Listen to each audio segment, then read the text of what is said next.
Nah, sekarang kita bahas pembelahan meiosis, ya. Nah, kalau pada pembelahan meiosis ini, tahapannya sedikit lebih banyak.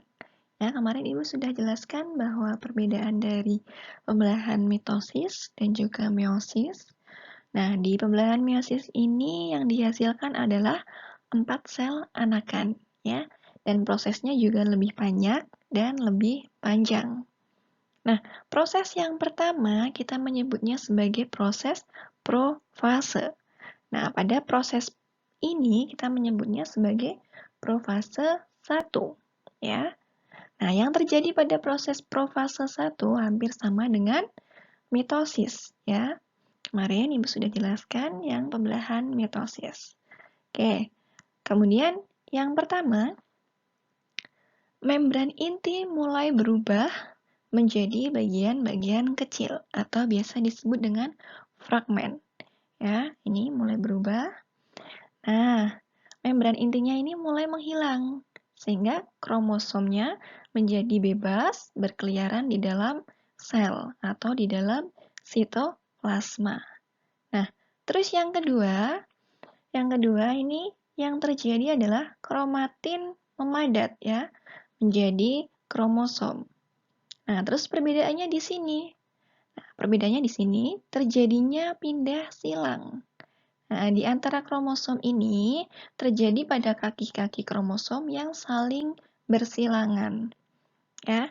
Nah, inilah yang mengakibatkan kromosom anak berbeda dengan kromosom induknya. Karena terjadi perpindahan silang. Maka ketika dia membelah, kromosom anak ini yang dihasilkan, kromosom anaknya yang akan dihasilkan berbeda dengan kromosom induknya. Oke? Oke. Terus berikutnya, sentrosomnya ini mulai membelah sehingga terjadi dua pasang ya. Lalu kemudian dia memisah menuju kutub. Yang satu ke kutub bawah, yang satu ke kutub atas. Ya. Nah, terus terbentuknya terbentuknya gelondong pembelahan atau biasa disebut dengan benang spindel. Oke, istilahnya benang spindel. Oke. Nah, ini proses yang pertama. Kita menyebutnya sebagai proses profase 1. Nah, terus yang kedua disebut dengan proses metafase 1. Ya, kalau tadi profase 1, yang kedua disebut dengan proses metafase 1. Nah, ini mirip yang terjadi pada metafase pada pembelahan mitosis. Oke. Nah, pada metafase 1 ini yang terjadi kromosomnya mulai berjajar ya pada bidang pembelahan. Nih. Nah, jadi kromosomnya yang udah keluar dari intinya, ini ya intinya, udah nggak ada lagi. Nah, lalu kemudian dia berjajar, ya. Nah, terus sentrosomnya, nih, nah itu udah ada di kutub, ya. Ada yang di kutub atas dan di kutub bawah. Nah, ini dia bersiap-siap untuk menarik si kromosomnya. Oke? Nah, terus tahap ini nanti dilanjutkan oleh pihak ketiga.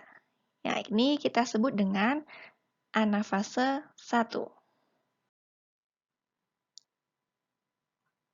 Nah, pada proses anafase, kromosom ini ya berjajar ya, yang tadinya berjajar ditarik oleh sentrosom.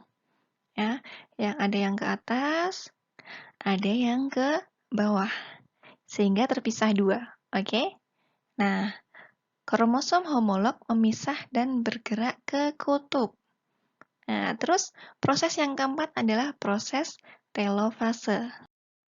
Nah, pada proses telofase, membran inti mulai terbentuk lagi. Oke? Nah, mulai terbentuk lagi membran inti. Lalu kemudian terbentuk lekukan untuk membagi sel menjadi dua. Ya, lakukan. Oke. Untuk membagi sel menjadi dua. Nah, ada lekukan, ini tempat nanti sel akan membelah. Oke? Nah, ini kita sebut dengan telofase 1. Nah, ini tahap pertama ini disebut dengan meiosis 1. Ya, istilahnya, jadi dari tahap pertama, profase 1, metafase 1, anafase 1, sampai dengan telofase 1 ini, 4 tahap pertama ini disebut dengan meiosis 1. Oke? Nah, meiosis ini tidak berhenti sampai dengan di sini. Ya. Nah,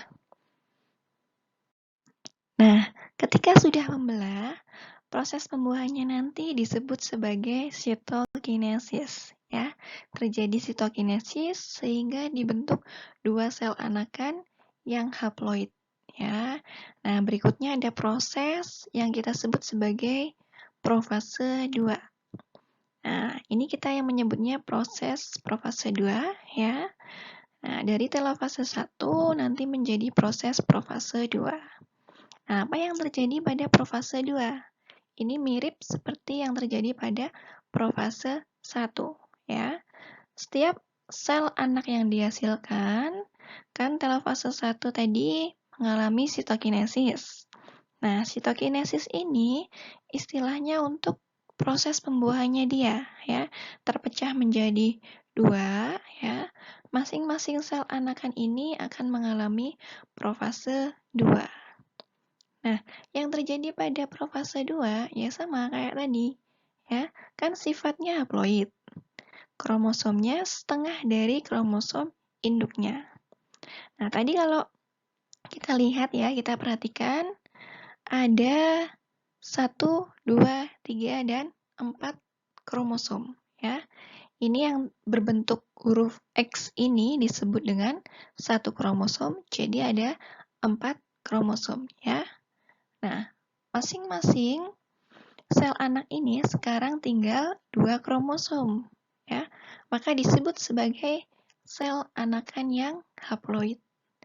Nah, pada profase 2 ini yang pertama terjadi itu sama seperti tadi, terbentuknya gelondong pembelahan ya. Ya, menjadi benang spindel, kemudian kromatid mulai bergerak ke bidang pembelahan ya. Lalu membran inti berubah menjadi bagian-bagian kecil atau fragmen ya. Kemudian sehingga si kromosomnya ini bergerak bebas ya. Seperti tadi, nah dia akan mulai bergerak ke bidang pembelahan ke tengah-tengah. Oke. Nah, kemudian yang kedua kita menyebutnya sebagai tahap metafase 2 ya. Pada tahap metafase ini si kromosom ini udah persis berada di tengah-tengah. Ya, persis berada di tengah-tengah berjajar pada bidang pembelahan. Oke. Nah, dia sudah bersiap-siap ditarik oleh sentrosomnya. Ya, ini kita sebut dengan tahap metafase 2. Oke, jadi habis metafase 2, lalu dilanjutkan oleh tahap anafase 2. Nah, pada anafase 2, mohon maaf ini ya, harusnya anafase 2, ya, kita ganti dulu. Harusnya anafase 2. Oke, nah, nih. Pada anafase 2, kromosom yang tadinya berjejer, ya, udah berjajar ini, ditarik oleh sentrosomnya. Ada yang narik ke atas, kemudian ada yang ke bawah. Nah, yang terjadi kromosomnya memisah, ya. Nih, kromosomnya memisah dan bergerak ke kutub. Nah, ini terjadi pada anafase 2, ya. Nah, terus yang terakhir dilanjutkan oleh telofase 2. Nah, apa yang terjadi pada telofase 2? Nih, terbentuknya nukleus atau inti, oke? Nah, membran inti ini yang tadi sempat hilang, kembali lagi, muncul lagi, ngebungkus masing-masing kromosom ini, oke? Nah, terus kemudian si kromatid terurai menjadi kromatin. Nah, balik lagi menjadi benang-benang kromatin. Oke, terus kemudian ada bidang lekukannya. Ini harusnya bidang lekukan seperti ini ya. Oke. Nah, ini nanti akan mengakibatkan sel itu terpisah. Nah, ini. Jadi akan dihasilkan 4 sel anakan. Nah, ini ya, 4 buah sel anakan. 1, 2, 3, dan 4. Nah, proses pemisahannya ini disebut dengan sitokinesis. Nah, pada proses meiosis ini dari profase 1 sampai dengan telofase 1 ya, ini kita sebut dengan meiosis 1. Oke. Ini meiosis 1. Tulisannya jelek. Maaf. Oke, nah, ini ya. Oke, nah, ini tahap pertama ya, dari profase 1 sampai dengan telofase 1 ada 4 tahap. Nah, kemudian dari profase 2 sampai dengan telofase 2 ini kita sebut dengan meiosis 2 ya. Nah, ini dia terdiri dari 2 tahap utama ya. Dari meiosis 1 ada profase 1, metafase 1, anafase 1, telofase 1, dan kemudian di meiosis 2 ada profase 2, metafase 2 ya, dan anafase 2, yang terakhir ada telofase 2 yang ujung-ujungnya nanti menghasilkan 4 sel anakan ya yang bersifat haploid. Oke. Nah, 4 sel anak yang haploid ini apa artinya ya? Artinya dia punya kromosom setengah dari sel kromosom induknya ya. Nah, jika dilihat induknya kalau digambar ini punya 4 kromosom. Sementara masing-masing anaknya punya 2 kromosom. Nah, ini kita sebut dengan haploid ya. Oke.